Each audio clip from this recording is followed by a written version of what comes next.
오늘 이 본문을 중심으로 거룩한 경계라는 제목으로 거룩함의 경계라는 제목으로 나누려고 합니다.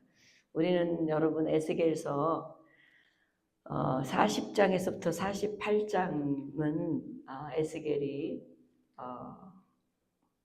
바벨론의 포로 손상에 있을 때 25년 됐을 때에, 그리고 이미 다 먼저 1차 포로로 온 사람들은 33년째고 그 2차 포로로 온 이 에스겔로는 25년에 일어났던 환상을 보는 성전을 우리가 대하고 있습니다. 그래서 40장에는 성전 주변에 대한 환상으로 끝을 맺었고, 41장 우리가 지난주부터는 성전 내부에 초점을 맞추고 있습니다. 특히 에스겔에게 보여주신 환상은 구체적이고 직접적인 경험한 사실이기 때문에 매 절마다 여러분이 보면 그가 나를 데리고 가더라, 그가 나를 데리고 가더라, 꼭 앞절에 그렇게 기록이 되어 있어요. 그래서 이 에스겔이 직접 보고 경험한 사실을 기록한 문장임을 알 수가 있어요. 그래서 본문은 우리 지난주에 41장 1절부터 11절에 다루었던 성소 내부의 지성소 벽과 골방에 다루어진 거에 이어서 오늘은 12절부터 26절까지는 성전의 내부에 대한 치수, 그리고 성전 내부에 대한 장식, 그러니까 치수와 장식, 이 두 가지로 크게 나눌 수 있습니다. 여러분 오늘 본문에 보면 에스겔의 성전의 전체 모습을 보면 우리가 어디로 갔냐면, 지난주는 이 성전까지 지성소 성전이라고 써 있는 가운데 옐로우의 먼저 앞부분에 성전, 거기에 나눠져 있습니다. 지성소와 성소로 나눠져 있죠. 성소와 지성소로. 그리고 성소와 지성소 사이에 간이 떨어져 있어요. 떨어져 있는데 이제 그 간에 떨어져 있는 치수, 이제 내부, 그러니까 성전 내부의 이야기를 하려고 합니다. 자, 오늘 본문에 보면, 다시 본문으로 돌아가면, 제가 좀 미안하지만 우리 집사님이 안 오신다는 얘기를 못해가지고 이거를 한꺼번에 다 해서 오케이. 자, 12절 13절에 보면 서쪽 뜰 뒤에 건물이 있는데, 아까 보니까 노란 건물, 그 성소와 지성소 바로 뒤에 건물 있죠. 그 건물이 있는데 너비는 70척이요 길이는 90척이요 사방 벽은 두께는 5척이요 그가 성전을 측량하니 길이는 100척이요 또 서쪽 뜰과 그 건물과 그 벽을 합하여 길이도 100척이요 14절 보니까 성전 앞면의 너비도 100척이요 그 앞에 동쪽을 향한 뜰의 너비도 100척이며 그가 뒤로 넘어 있는 건물을 측량하니 그 좌우 회랑까지 100척이더라. 그래서 내전과 외전과 그 뜰의 현관과 이렇게 돼 있어요. 이 12절부터 15절까지 딱 보면 성소의 내부와 지성소의 각 방들을 청량하고 나서 서쪽 뜰에 있는 건물을 청량하는 내용인 것을 우리가 볼 수 있어요. 성전의 외곽의 길이를 청량해. 여기서 청량하다라고 하는 의미는 단순히 물리적으로 청량하는 게 아니라 물리적인 단순히 물리적인 청량, 여러분이 길이 또는 높이, 넓이 이런 것들뿐만 아니라 하나님께서 새롭게 재건할 성전의 구조 질서를 세밀하게 정하고 계신다는 상징적인 표현이 이 청량하다는 뜻에 담겨져 있어요. 하나님이 정하신 거룩한 경계. 그래서 제가 오늘은 거룩한 경계라고 하는 거룩함의 경계라는 제목으로 나눈 것인데, 하나님께서 이렇게 청량한다는 의미는 하나님이 거룩성을 하나님께서 정하시는 거는 거룩함이에요. 그 거룩함을 하나님 스스로 경계한다는 의미예요. 그래서 청량의 공간의 구분은 행위를 말하는데, 이 행위는 거룩한 공간과 그렇지 않는 공간을 구분하는 하나님의 질서 속에 측량이 되어지고 있다는 사실이에요. 그래서 여러분이 성전을 청량한다라는 장면은 단지 과거의 영광의 회복이 영광이 회상하는 것이 아니라 미래에 재건될 하나님의 성전. 즉 지금 에스겔이 본 성전은 성막이 아닌 솔로몬 성전이 아닌 스룹바벨의 성전보다도 더 크게, 그러니까 쉽게 하면 성막보다 솔로몬 성전보다 헤롯 성전보다 더 큰 걸로 나타나고 있어요. 여러분 여기 그림에 보면 여기 그림에 보면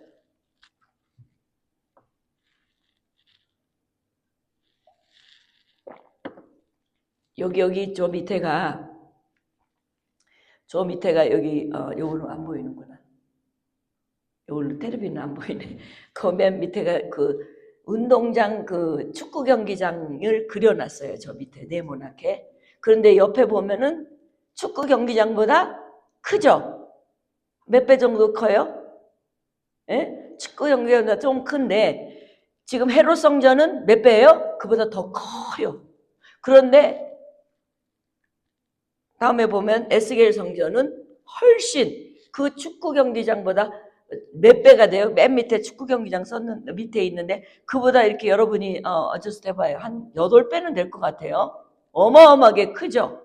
그러니까 이거는 헤롯 성전이나 솔로몬 성전이나 뭐 성막도 잽도 안 되죠. 크기가 어마어마하게 큰 크기의 이 에스겔 성전은 그려져 그 환상으로만 본 것이지 실질적으로 건축되어져 있는 것이 아니거든요. 그래서 여러분이 이 성전을 다시 보면은 하나님께서는 이 성전을 통해서 모든 것을 새롭게 하시고 질서를 다시 세우겠다고 하는 강한 의지가 이 안에 들어있다는 거예요. 치수 속에, 청량한 나는 속에. 그래서 이런 의미로 본문 아까 13절부터 15절까지 읽었을 때의 그 성전 외곽을 치수를 보면 앞에 40장에 있는 내용하고 다 통합해 보면 딱 100척, 그리고 바깥들도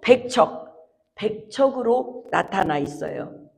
100척으로 다 100척으로 나타나죠. 이 100이라는 숫자가요 어떤 의미를 지니까 여러분 100척 하면 단순한 수치를 생각할 수 있는데 이 단순한 수치 이상이에요. 성전 외곽은 정확히 100척이라고 하는 것은 하나님의 거룩한 질서의 완전함을 나타내요. 100이라는 숫자가 여러분이 잘 알다시피 고대 근동에서는요 둥글거나 꽉 찬 수를 예를 들어서 10, 100, 1000 이렇게 나가요.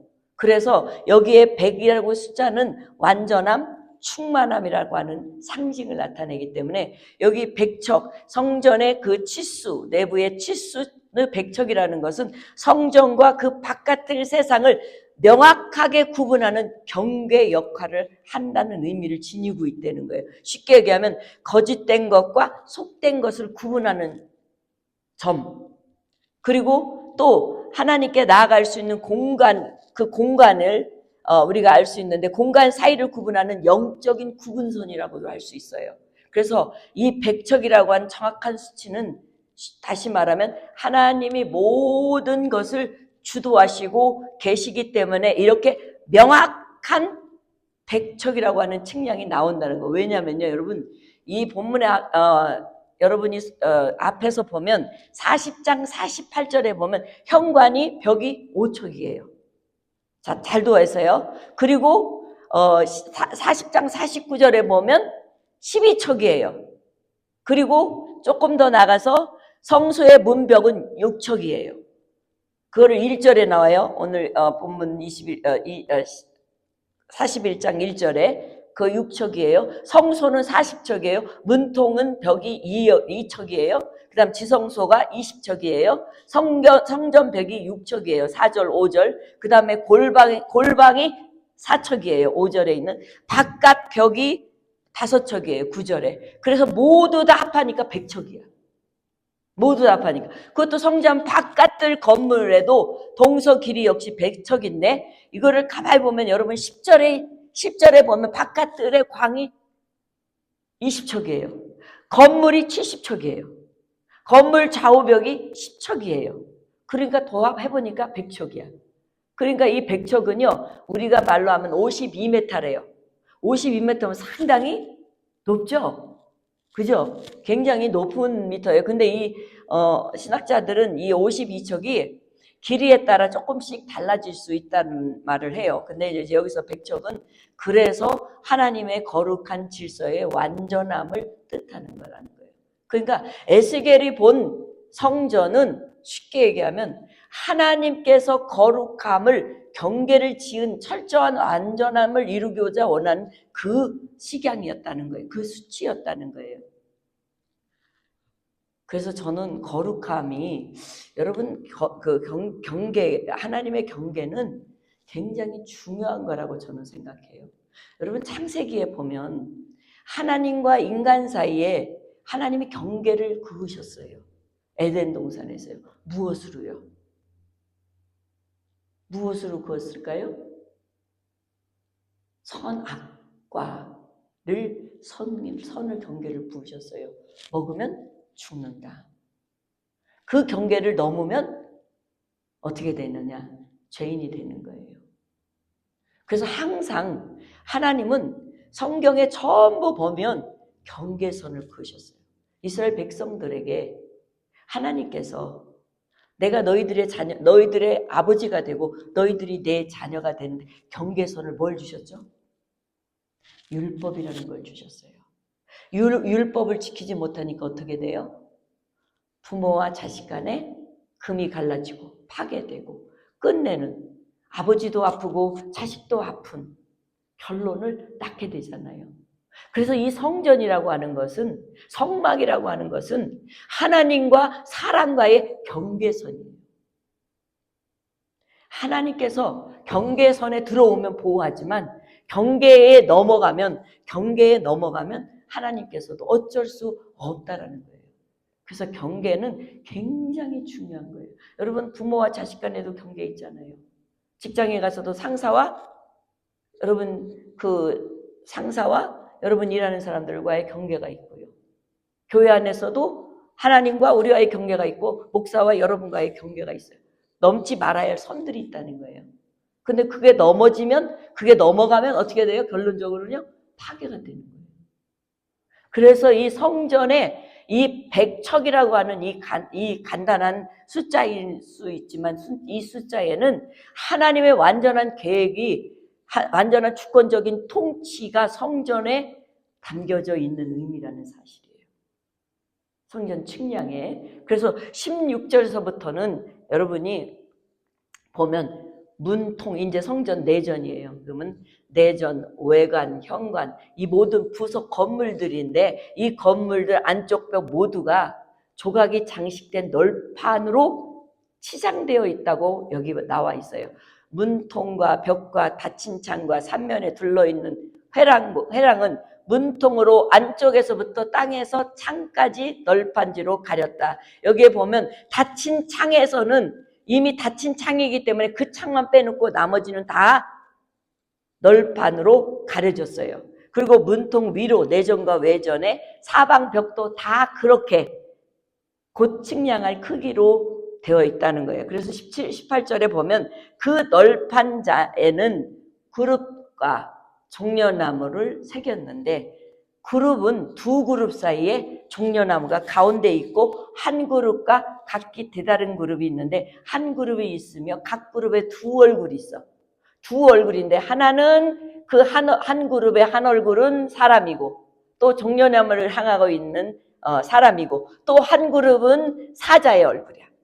저쪽 종려나무를 향해, 저쪽에서 종려나무를 향해서 온 사방이 다 그러하다라고 기록이 되어 있어요.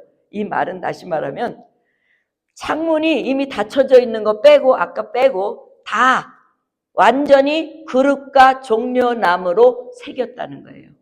여기서 두 그룹 사이에 종려나무, 가운데는 종려나무고 두 그룹의 사이에 마치 여러분이 이렇게 보면 그룹이라고 하는 건 캐그룹이라고 하는 히브리어인데 하나님의 보좌를 호위하고 있는 천상의 존재들이에요.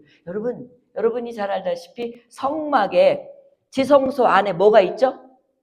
법궤가 있잖아요. 법궤 위에 그 그룹을, 그 법궤를 위를 그룹이라고 해요. 그 위를 딱 덮고 있는 게 누가 덮고 있어요? 두 천사가 덮고 있잖아요. 두 천사 날개를 이렇게 덮고 있잖아요. 예, 지금 마치 그것과 현상이 같은 모양으로 지금 이 외부 성전 그 내전, 외전과 현관의 그 모든 안에는 그렇게 되어 부속물로 그렇게 되어 있다는 거예요. 그래서 여러분 여기에는 가만히 보면은 그룹의 역할은 어떤 역할이냐? 쉽게 얘기하면 성막에 있는 그 저기 지성소 안에 있는 그 법궤 위를 덮고 있는 것과 또 조금 앞면으로 가면 여러분이 에덴 동산에 그 우리 인간이 범죄하고 난 다음에 아담과 하와가 범죄하고 난 다음에 뭐를 지키죠? 그룹들이 기억나요? 예? 화영검을 가지고 뭘 지켜요? 땡큐. 생명나무를 지키잖아요. 예, 생명나무를 지키는 존재. 그러니까 언약궤 위에 있는 두 그룹이 하나님 보좌를 상징하잖아요. 하나님 보좌를 상징하는데 오늘 본문에서도 하나님의 보좌를 운반하는 천상의 존재가 그룹이고 종려나무는 야자나무인데 야자나무의 의미는 뭐를 의미하냐면 생명력, 승리, 평화, 축복 이러는 상징을 갖고 있어요. 그래서 레위기에 23장 40절에 보면 초막절 때 이스라엘 백성들이 초막절 때 야자나무 종려가지를 흔들고 기뻐하는 내용이 나오거든요. 첫날에는 너희가 아름다운 나무 실과와 종려나무 가지와 무성한 나무 가지와 신의 버들들을 취하여 너희 하나님 여호와 앞에서 이랫동안 즐거워해라. 그러니까 하나님께서 출애굽시켜서 홍해를 건너고 광야를 지나서 가나안 땅에 들어와서 얼마나 기쁘고 감사하고 이런 날을 훗날에 하나님이 지키라고 초막절을 지키라고 했었던 그 초막절을 지킬 때는 이 종려가지 무성한 나무가지를 흔들고 즐거워하라는 거예요. 그러니까 여기에 종려나무를 뭘 상징하냐 본문에 보면은 여러분 자유, 기쁨 이 표현이거든요. 그러니까 성전 안에 새겨진 종려나무는 하나님 안에서 누리게 될 생명, 새로운 생명. 그리고 하나님의 안에서 들어올 번영, 평화. 마치 에덴 동산의 연상케는 회복의 낙원 같은 이미지라는 사실이에요. 그래서 오늘 본문 여러분이 가만히 보면 그룹은 쉽게 얘기하면 정리해보면 그룹은 하나님의 임재, 거룩함, 하나님의 절대적인 보호, 성전 안에 하나님께서 그렇게 하시겠다고 하는 상징적인 강렬한 부분이 이 성전 내전 외전 현관의 부속적인 건물 안쪽에 있는 것들이에요. 또 에덴 동산 또 종려나무는 생명, 새로운 생명을 얻고 승리를 얻고 죄와 승리를 하고 또 더 나가서는 하나님이 주시는 평화를 누리게 되는 그러한 것을 연상케 되는 종려나무. 그래서 여러분 하나님과의 관계는 종려나무와 두릅으로 함께 이어지게 하는 그러한 상징적이에요. 근데 여기서 두 그룹의 얼굴을 보면 한 얼굴은 사람과 같고 한 얼굴은 사자라고 그랬어요. 그죠? 근데 여러분 에스겔서 1장에 보면 이 에스겔이 본 환상 속에 네 가지의 사람의 네 가지의 환상을 봐요. 사람의 얼굴, 그 다음에 사자, 그 다음에 또 있죠. 뭐가 있어요, 여러분? 독수리, 소. 이 네 가지가 나오거든요. 근데 여기에서 사람의 얼굴은 지혜, 그리고 사자의 얼굴은 힘, 용기라고 표현을 한대요. 그러면 여러분이 생각을 해보면 두 그룹이 철저하게 하나님과의 관계 속에 철저한 하나님의 임재와 거룩함을 나타내는데 사람의 얼굴, 지혜와 힘과 용기는 이 성전은 절대 악에게 절대 지지 않고 절대 어떤 세력에도 생명을 낳고 생명을 살리는 그러한 철저한 능력이 있는 공간이 되는 성전이라는 거예요. 성전이 그런 의미를 담고 있다는 거예요. 그래서 참 이게 하나님의 이 성전은 굉장히 뜻이 깊다라고 하는 걸 저는 이번에 에스겔을 다시 한번 살펴보면서 우리 성막부터 시작해서 솔로몬 성전, 스룹바벨 성전, 뭐 형편없죠. 스룹바벨은 솔로몬 성전에 비해서는 형편없으니까 절망하고 너무 보잘것없어 자기 스스로도 정말 죄책감들을 갖고 그랬었지 않아요? 그리고 헤롯 성전은 상당히 많이 늘려서 커요. 그런 성전들은 결국은 성전은 어떻게 돼요? 70년 이후에 예수님의 예언대로 철저하게 없어지잖아요. 그리고 당신의 몸인 성전이 쉽게 얘기하면 이러한 모든 것들을 담고 있는 그러한 이제 육체로 담고 있는 성전을 본문에 보면 따라가지 않나라는 생각을 들게 해요. 그래서 본문 20절에 넘어가면 땅에서부터 문통 위까지 그룹들과 종려나무들을 새겼으니 성전벽이 다 그러하더라. 성전벽이나 모든 벽에 다 종려나무와 뭐가 그룹들이 다 있다는 거예요. 다 새겨졌다는 거예요. 그만큼 여러분 그룹과 종려나무는 쉽게 얘기하면 아론의 싹난 싹 같은 거는 지성소에 들어가서 그냥 물질로 되어 있잖아요. 그러니까 뭐 막대기니까 막대기. 그 다음에 그 금으로 만들어서 그룹들을 만들어서 법궤 위에 해놓은 거를 보면 여러분 전부 다 이 상징이 아닌 직접 물건이에요. 그런데 여기서는 전부 다 보는 그냥 상징적 환상일 뿐이거든요. 그래서 여기 전부 다 그룹과 종려나무 연속적으로 다 빈틈없이 채워졌다고 하는 거. 이것을 21절로 넘어가 보면요. 21절에 보면 외전 문설주는 네모졌고 내전 전면에 있는 양식은 이러한 다 네모라되는 거예요. 정사각형이라고 한다고 하는 거예요. 성소의 문기둥.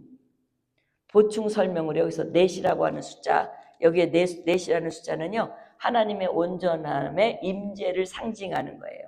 그러니까 하나님의 임재와 그 계시의 완전한 성취를 의미하는 그 성전 외곽과 성전 내부라는 사실이에요. 그래서 내전 전면에 있는 식양은 22절 말씀처럼 또 나무 제단이 높이는 세척이요. 길이는 두쪽. 그런데 보통 성전은 나무 제단이 아니라 여러분이 잘 알다시피 어떤 제단이에요? 녹제단이잖아요. 그런데 나무 제단을 썼어요. 여기는요. 왜 그럴까요? 이래서 많은 학자들이 이 나무 제단은 예수님이 십자가에 그 나무로 달려지는 그 나무로 완성되는 그 제단을 말하는 거라고 얘기들을 해요. 그래서 나무 제단인 여호와의 앞상으로 지성소 앞면의 성소의 중앙에 위치한 나무 제단. 모세는 성막의 가운데에 놋제단이고 솔로몬 성전은 거기다가 금을 덮였어요. 그래서 금제단으로 금행단으로. 네. 그래서 이 제단은 에스겔서 44장 16절에 보면 이 제단을 뭐라고 하였냐면 하나님의 상과 같다. 그들이 내 성소에 들어오며 또 내 상에 가까이 나와 내게 수종들어 내가 맡긴 직분을 지키되 라고 기록이 되어 있는 부분을 보면 하나님의 상과 같다는 거예요. 그리고 말라기서 1장 7절에 보면 하나님의 음식이 되는 것이라는 거예요. 여러분이 잘 생각해. 여기 말라기서 1장 7절 한번 읽어봅시다. 너희가 더러운 떡을 나의 제단에 드리고도 말하기를 우리가 어떻게 주를 더럽게 하였습니까? 하는도다. 이는 너희가 너희 식탁 여호와의 식탁은 경멸히 여길 것이라 말했기 때문이다. 하나님의 식탁. 여러분이 예수님께서 나를 먹어라 라고 하고 난 다음에 막 많은 제자들이 떠났잖아요. 뭐 식인종인가? 수근수근하고. 그런데 너희들도 떠나려고 그러나 제자들한테 그러니까 우리가 말씀이 있는데 어디를 떠나겠습니까? 이런 말씀 기억나죠? 하나님의 말씀은요 영의 양식이거든요. 우리의 먹을 양식이거든요. 그러니까 지금 여기에 나무 제단은 예수 그리스도를 상징한다는 얘기를 학자들도 하고 저도 이 요한계시록의 성전과 에스겔의 성전이 너무 비슷하다고 하는 의미를 보았을 때에 에스겔도 환상이고 요한계시록에도 아주 완전히 그려져 있는 것은 아니고 그냥 기록되어져 있는 그냥 상상할 수밖에 없는 성전이를 비교했을 때에 예수님께서 십자가에 달려 돌아가셨던 나무가 바로 나무제단이지 않나. 예수님이 우리 대신 제단으로 올라가셨잖아요. 제물로 올라가셨잖아요. 그래서 저는 여기서도 볼 때에 하나님의 성전은 예수님의 몸체로 귀결되게끔 이 환상 속에 그려지지 않나. 그래서 3절, 25절 보면은 여러분이 내전과 예전에 각기 문인데 이 문은요, 문마다 각기 두 짝씩, 그 접는 두 짝이 있어. 여러분 내전, 외전을 하고 있을 때 성막은 뭐였어요?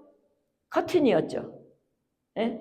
그런데 솔로몬 때는요, 완전히 휘장으로 되어 있잖아요. 예, 거기도 휘장으로 되어 있어요. 근데 여기에 보면 앞뒤 두 문짝, 이게 앞으로도 열리고 뒤쪽으로도 열린다는 거예요. 이 성전 문에 구룹과 종려나무를 또 새겼는데 벽에 있는 것과 같고 현관 앞에는 나무 디딤판이 있더라. 그래서 여기 나무 디딤판이라고 하는 건 아브라고 하는데, 이 히브리어 말로 아브라고 하는데, 아브는 덮다라는 뜻의 어간어에서 파생된 순수한 건축 용어로 처마, 천개 이런 모양의 차양을 말하는 거예요. 그러니까 이게 여러분 우리가 그 치양 치는 거 있잖아요. 예, 그거를 가리킨다는 거예요. 그래서 여기 디딤판에도 종려나무 뭐예요? 조각이 새겨져 있다는 거예요. 구룹과.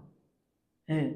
그 말은 아까 얘기했듯이 구룹과 종려나무는 하나님의 임재와 그 다음에 생명과 같이 가는 역할이잖아요. 그러니까 성전은 언제나 하나님이 철저한 임재와 그 안에 하나님이 계시기에 생명과 평화와 새로운 역사가 일어날 수 있는 충분한 곳이라는 사실인 거예요. 그렇다면 여러분 오늘 본문을 전부 보면 오늘 본문에서 주는 성전의 거룩함의 경계를 통한 메시지가 무엇일까? 저는 오늘 본문에 전체를 보면 이 100이라는 숫자, 그룹이라는 것과 또는 종려나무나 이런 것들을 보면 우리 하나님께서는 성전은 모든 악을 이길 수 있는 근원이 성소라는 것을 거룩함의 경계를 놓은 것이다 라고 볼 수 있어요. 거룩함의 경계는 하나님만이 둘 수 있는 거지 우리 인간이 여기까지야 라고 경계가 둘 수 없는 것이고 하나님만이 이 거룩함의 경계를 창세 때부터 지금까지 이루어가고 있다는 사실이에요. 앞으로 요한계시록의 성전도 하나님께서는 철저하게 두 부류로 갈라지고 있어요. 이스라엘 민족에서도 14만 4천은 하나님의 말씀의 계명과 율례와 법도를 지켜서 행한 자들 12지파 중에 12,000명씩 뽑고 수많은 무리들은 하나님의 말씀의 계명을 죽음을 각오하고 해서도 지켰던 자들이라고 기록이 되어 있거든요. 그러니까 성전은 하나님을 법도와 규례와 율례대로 지키는 철저한, 그래서 들어와서 죄의 권한을 이기고 자기를 하나님께 온전히 드리는 자들의 모이는 공간의 거룩한 경계라는 사실이에요. 그래서 하늘과 땅을 서로 잇는 이 성소의 그 근원의 의미는 또 하늘과 땅에 서로 관계를 잇는 예수님의 십자가의 성결과 승리와 화합을 이 오늘날 우리들에게 하나님과 우리의 경계선의 경계점의 거룩함을 이루도록 하신 것이 아닌가라고 저는 오늘 본문에 그 메시지를 보고 있어요. 그래서 저는 여러분 사랑하는 성도 여러분, 구약의 성전이나 성막의 기능은 여러분 히브리서에 이렇게 기록을 했어요. 히브리서 12절에 9장 12절에 염소와 송아지의 피로 하지 아니하고 오직 누구의 피로? 오직 예수 그리스도의 피로 영원한 속죄를 이루사 단번에 성소에 들어가셨느니라. 그러니까 더 이상 우리가 성소가 있다는 것은 우리가 지난주에 뭐라고 그랬어요? 제사, 희생이잖아요. 누군가가 죄로 인하여 죽어야 되는 끊임없는 그 일을 성소에서 했어요. 근데 지금 성소는, 앞으로 되어질 성소는 예수 그리스도로 피로 영원한 속죄를 이루어 단번에 성소에 들어가셨다. 그래서 우리는 하나님이 우리에게 경계선을 준 것은 믿는 자와 믿지 않는 자의 거룩한 경계선을 분명히 알고 믿는 자로서 살아가야 하는 복된 여러분과 내가 되었으면 좋겠습니다. 또 히브리서 12장 23절과 26절에 보면 9절에 그러므로 하늘에 있는 것들의 모형은 이런 것들로서 정결하게 할 필요가 없었으나 하늘에 있는 그것들은 이런 것들보다 뭘로? 더 좋은 제물로 할지니 더 좋은 제물이 그리스도께서는 참것의 그림자인 손으로 만든 성소에 들어가지 아니하고 바로 그 하늘에 들어가서 이제 우리를 위하여 하나님 앞에 나타내시고 대제사장이 해마다 다른 것의 피로써 성소에 들어가는 것 같이 자주 자기를 드리려고 아니하실지라도 그리하면 그가 세상에 창조한 때부터 자주 고난을 받았어야 할 것이로다. 이제는 자기를 단번에 제물로 드려 죄를 없이 하려고 세상 끝에 나타나셨다. 그러니까 예수님이 오신 것은 세상 끝이고 그 끝은 바로 이 성소의 본질적인 주인이시라는 거예요. 할렐루야. 그래서 우리가 할 일은요, 그리스도 안에 완전한 그 구속함을 이루온 우리들에게 있어서 할 일은 에베소 5장 사도 바울의 권면처럼 27절에 자기 앞에 영광스러운 교회를 세우사 티나 주름 잡힌 것이나 이런 것들이 없이 거룩하게 흠이 없게 하려 하십니다. 그러니 교회는 주님이 몸이기 때문에 직접 성소이기 때문에 그룹과 또 종려나무가 가득하게 새겨져 거룩함을 세상과 교회를 이루는 경계선이라는 사실. 할렐루야.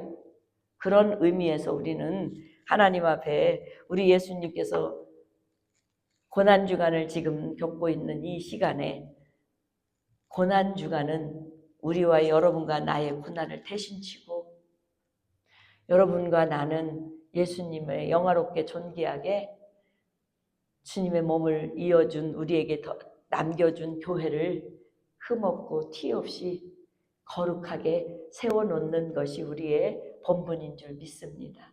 기도하겠습니다.